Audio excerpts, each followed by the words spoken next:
Hello viewers, how are you? Hope you all are fine. I am also fine.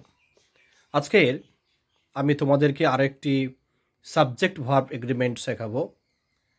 দেখো তোমরা স্ক্রিনে দেখতেই পাচ্ছ যে লেখায় রয়েছে যে when words are joined by with, together with or as well as etc. কি বললো? যখন শব্দগুলো যুক্ত থাকে কি দিয়ে with বা together with or as well as the verb agrees with the first subject অর্থাৎ with together with বা as well as দ্বারা কোনো ওয়ার্ড যুক্ত হলে ভার্বটি প্রথম সাবজেক্ট অনুযায়ী হয়। তাহলে এই যে together with as well as with এগুলো হচ্ছে প্যারেন্থেটিক্যাল এলিমেন্টস, এগুলোকে বলা হয় প্যারেন্থেটিক্যাল এলিমেন্টস। অর্থাৎ আমরা যে ভার্বটি ব্যবহার করব সেই ভার্বটি কিন্তু এই প্যারেন্থেটিক্যাল এলিমেন্টস যাদের সঙ্গে যুক্ত থাকে, অর্থাৎ যে সাবজেক্টটির সঙ্গে এই প্যারেন্থেটিক্যাল এলিমেন্টসগুলো যুক্ত থাকে সেই সাবজেক্ট অনুসারে কিন্তু ভার্বটি বসবে, এই প্যারেন্থেটিক্যাল এলিমেন্টসগুলো অনুসারে নয়। অর্থাৎ together with as well as এইগুলো এর পরে যেগুলো থাকবে, এর সঙ্গে যেগুলো যুক্ত থাকবে সেগুলো অনুসারে কিন্তু ভার্ব বসবে না। চলো এক্সাম্পলগুলো দেখো কি বলা আছে। প্রধানমন্ত্রী তার ক্যাবিনেটের সমস্ত সদস্যদের সঙ্গে উপস্থিত হয়েছেন। The prime minister with all the members of his cabinet. দেখো দ্য প্রাইম মিনিস্টার এটা কিন্তু main subject, with all the members of his cabinet এটা কিন্তু দেখো প্যারেন্থেটিক্যাল এলিমেন্ট। হ্যাজ অ্যারাইভড, তাহলে হ্যাজটা কেন হলো? দেখো প্রাইম মিনিস্টার অনুসারেই কিন্তু এখানে হ্যাজটি ব্যবহার করা হলো। তাহলে প্রাইম মিনিস্টার একজন ব্যক্তি, থার্ড পার্সন সিঙ্গুলার নাম্বার, সেই জন্য এখানে কিন্তু হ্যাজ ব্যবহার করা হলো। নেক্সট দেখো, তাদের পিতার সঙ্গে তারাও প্রশংসার দাবি রাখে। They with their father deserve praise.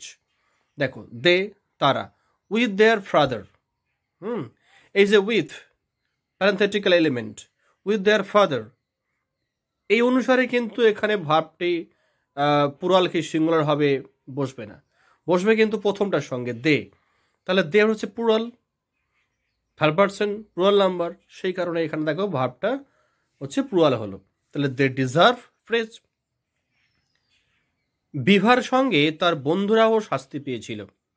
Bibha as well as his friends was punished.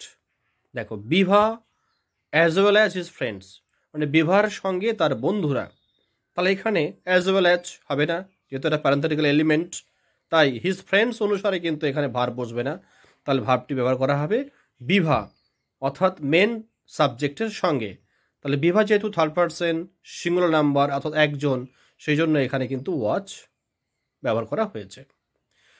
তুমি নয়, সে পুরস্কার পেয়েছে।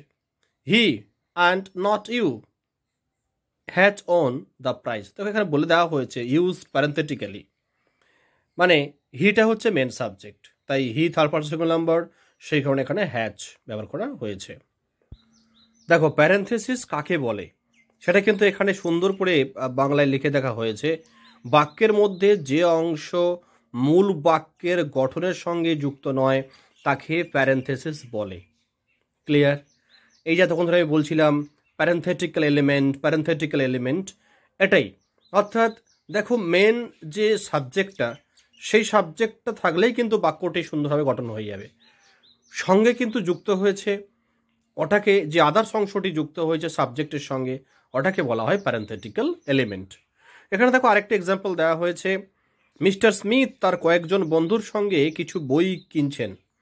দেখো মিস্টার স্মিথ এটা কিন্তু main subject, together with some of his friends এটা হচ্ছে বাক্যের সাবজেক্টের অতিরিক্ত অংশ, এইটা বলা হচ্ছে parenthetical element. Is buying some books, তাহলে mister Smith is buying some books, তাহলে মিস্টার স্মিথ কিনছে, তার সঙ্গে সঙ্গে তার ওনার বন্ধুরাও কিনছে। ক্লিয়ার?